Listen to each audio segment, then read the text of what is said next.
in this video I'm going to tell you how this formula works over here. Sn equals n over 2 times 2a plus n minus 1d.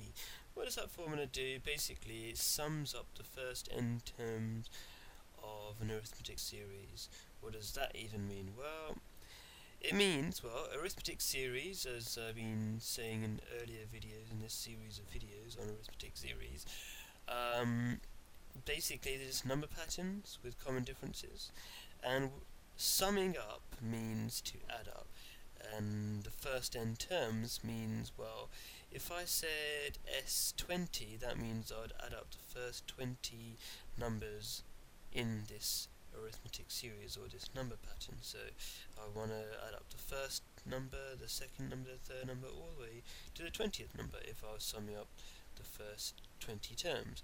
And this formula does that. It finds that if I say 100 there, that means you'll add up all the numbers in the pattern from the first number all the way to 100th number. So that's what this formula does. Let's use it.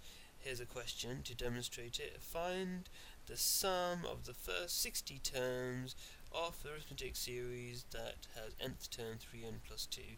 So this is a way of describing a arithmetic series, or an arithmetic series I should say. And so if you've got nth term 3n plus 2, hopefully you know how nth terms work. The first term is going to be 5. I put n equals 1 over there for the first term. So you've got 3 times 1 plus 2, which is 5. And then you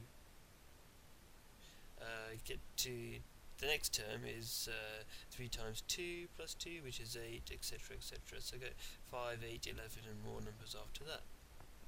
So that means my first term is 5, and you can see it keeps going up by 3, so that means the common difference is 3. The fact that I've got 60 terms that I'm summing up means that n equals 60, because n represents the number of terms we're summing up. Yeah, then we can just use the formula. Sn equals n over 2 times 2a plus n minus 1d. Just in case you didn't know, a and d are standard letters A is standard letter for the first term, and d is a standard letter for the common difference, what the numbers are going up by from term to term.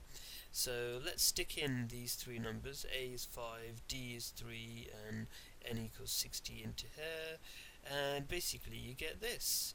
You replace that n with a 60, so you get a sum of 60 terms. S stands for sum, and then you replace that n with a 60, you replace the a with a 5, and you replace the d with a 3, and you basically get this. Of course, you replace the n over there with 60 as well. And you work all of that out, and you get 5,610, which means for this number pattern, adding up the first term, the second term, the third term, all the way to the 60th term included, the answer will be 5,610. Now you should just be aware that this formula, as I already said really, adds up the first n terms. So if you wanted to start with the 10th term and go up to the 60th term, what you would have to do is sum up the first 60 terms and then take away the stuff you don't want. So if you want to start summing up from the 10th term, then that means you don't want the first term, the second term, the third term, all the way to the 9th term. So you just find the sum of the first 9 terms using the same formula, and take that away from the answer to this, for example, and that will give you the answer to the sum of the 10th term to the 60th term.